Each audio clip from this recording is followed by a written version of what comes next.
so last time I believe we said something about Minecraft. We did talk about Minecraft, so I think we don't have a buzz this week, but we do have the hot topic, and it's Minecraft. I am excited.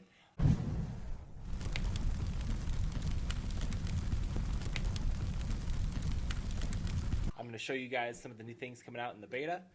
Maybe walk you through some of the stuff you can be ready for before the new school year gets here. And I might even throw in some stuff that was brought out at E3. So, I mean, as educators, we want to stay on top of all the latest and greatest, you know, because it's no fun when your student walks in and starts talking about things and you go, You don't know what they're talking about. Yeah. What are you talking about? So, Get in the know, people. That's right. Got to get my nerd on. That's right. So, anyhow. Okay, so first things first, if you guys want to be able to participate in the beta, I made a bit.ly real quick. If you go to bit.ly/MEE-beta, it will take you to this page. Good call on the name there. That was easy you to like remember. that? Yeah. And no one already had it. It was just woohoo, right? Anyways, you go here. I highly suggest reading through all of their warnings and so forth because you're going to have to uninstall your current copy of Minecraft Education Edition if you want to throw this on there. Plus, you need to play around with exporting your worlds and so forth. So they have some other requirements here. If you're running like Windows Server, it's not supported, et cetera, et cetera. So, but after all of that, you can download the beta. So some of the cool new features are they've touted single sign-on. There's some new options for when you host games, join codes, plus the integration of the immersive reader within the program. I think that's pretty awesome. I think so too. Reader, yeah. So normally you get prompted with your login the very first time, but from my experience, it seems to remember this for you. And we'll just keep you logged right into the program, which is kind of sweet. I know from our days of going down to K1 and getting them hooked up on their iPads, it's nothing better than waiting around with 20, 40. Yeah, it's not a time 5 saver. and 6 year olds. By the time you get everybody signed in, you have like 5 minutes to play. And then 4 of them have signed themselves out. Right. I didn't do it. By the time you sign in Yeah. some, then they get re-logged out. Yeah. Well, once you're in the beta, you'll notice it's been reskinned. It's got kind of the plastic texture going on. We've got beta appearance of the normal slew of different comments. But I want to say I really like the look and feel because I feel like it distinguishes itself a little more from just the regular edition of Minecraft. And I think it's, I guess in my opinion, it's more welcoming, especially to that younger age group. I think the colors pop a little more and it brings them in. So once you're signed in, you got your 3 options, normal, you can go play settings, etc. Again, they reskinned this next page in terms of how you get into your worlds or if you want to join a world. And then there's the library, which was kind of not necessarily hidden, but it wasn't really a highlighted feature before. But the library is kind of cool because in here are pre-built worlds that show you all sorts of different things. So if you want to get into the chemistry tutorial. So many different choices. Yep, the code builder tutorial, all sorts of fun stuff. And some of it's kind of inspirational. Sometimes I've used this with kids to, pick a starting point, go use this as some inspiration for what you want to do. Yep. So, but we're going to create a new world real quick. Actually, no, I made a world just for what we're doing here. Obviously, we have some new options here. You can host this right out the gate. You can go to settings, or you can play.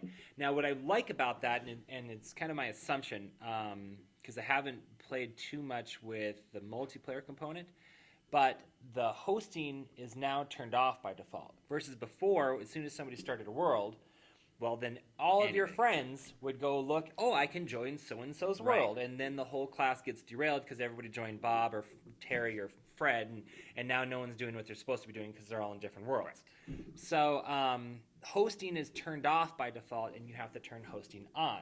Now, the slick thing about hosting is before you would see a whole slew of people's worlds in terms of who you can join. Right. And if you're in a larger school and a lot of people are playing Minecraft, well, people in different classes trying to join your We've had middle schoolers joining elementary school and elementary schoolers joining middle schoolers, right. And it turns into a little bit of a logical nightmare. Once you start hosting, you will get a join code, and the join code is going to be 4 random blocks That's that cool. designate your server. So also gone is telling people your IP address, because that was kind of tricky too. Some people said dots and dot numbers or yep. period Yep. or I missed the number or whatever. This is going to be cake. That is sweet. You like it? It's cake. It's a cake. It's going to be so easy to tell kids what Very it nice. is. If you, for some reason, need to pick a different code, you can always hit refresh. It'll drop you a new code. And you can tell your. It's your like a students slot what it is. machine. Yeah, right? And then what's neat is if you were to join another person's world, you have to know the code. There's not a list of worlds for you to join. You have to know the join code of the world you're going to join. So, unless your kids are tossing around their join codes in class, it should be pretty easy to keep them on task and either in their own world or in the world they're supposed to be in. Bravo, Minecraft. Good I call really, on that one. really like this feature. So aside from the hosting component of it, which I'll escape out of, the other thing that they changed is typically when you hit the escape key, you got the menu, and now we see that that's kind of broken down into this with your avatar off to the right. Nothing's really changed so far as settings. That seems all to be the same. I feel like, and this may have been in a previous edition, but I'm not sure, so I just was going to talk about it for a second. They kind of go into detail in terms of the different roles that people in your world will have, which I think is kind of nice because, visitors versus operators are significant differences. And a lot of times, students might be destructive to worlds or whatever, and having your students knowledgeable about giving the correct permissions in the world is really important to me. So that's one of the items I guess I found different from what I remember before, and I thought that was maybe something good to highlight. Yeah. So back to the world. One of the other things that they added, and I think this is going to be a really cool component as far as accessibility, is they've now included immersive reader, thank you, inside of Minecraft. Now, what that means is any form of dialog box that would normally pop up for the student to read would be able to be read by immersive reader, which is kind of cool. So I built a quick little house here. We're going to throw an NPC in it. I need to give myself a world builder to do so. And let me drop my NPC in here. I have to edit the dialogue first.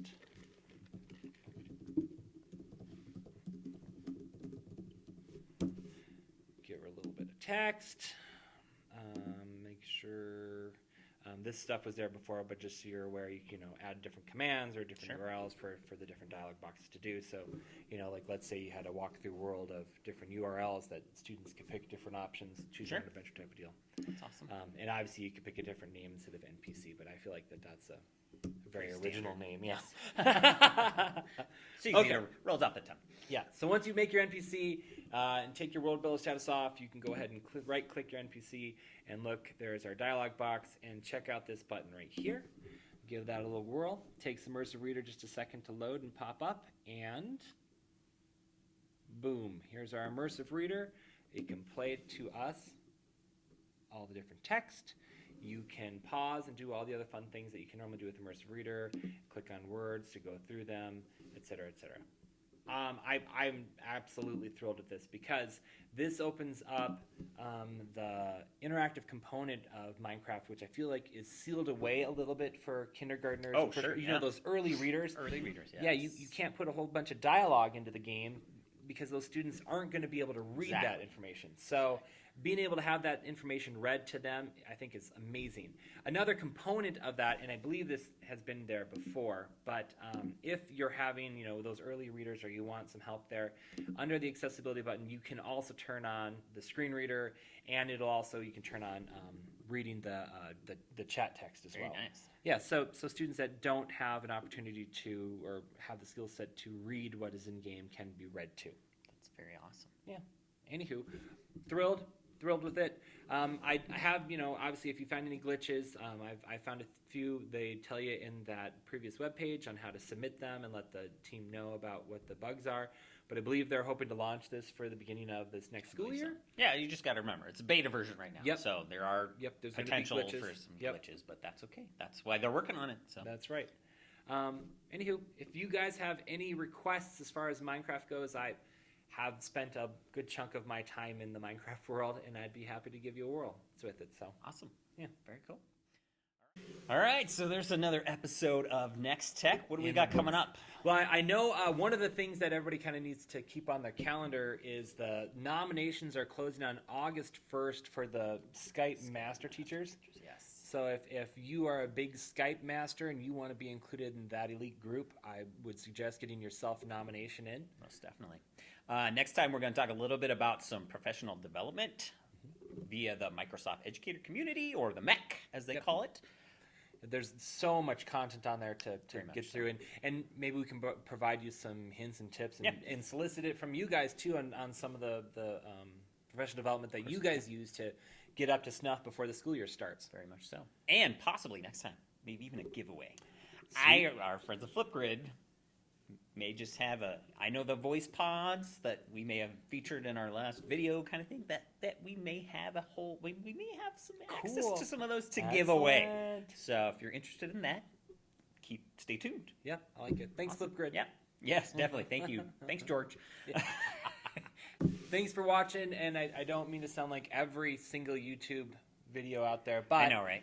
hit the subscribe button, hit the bell so you're informed when we drop new episodes, and you can stay in tune with us. Keep watching us. Thanks.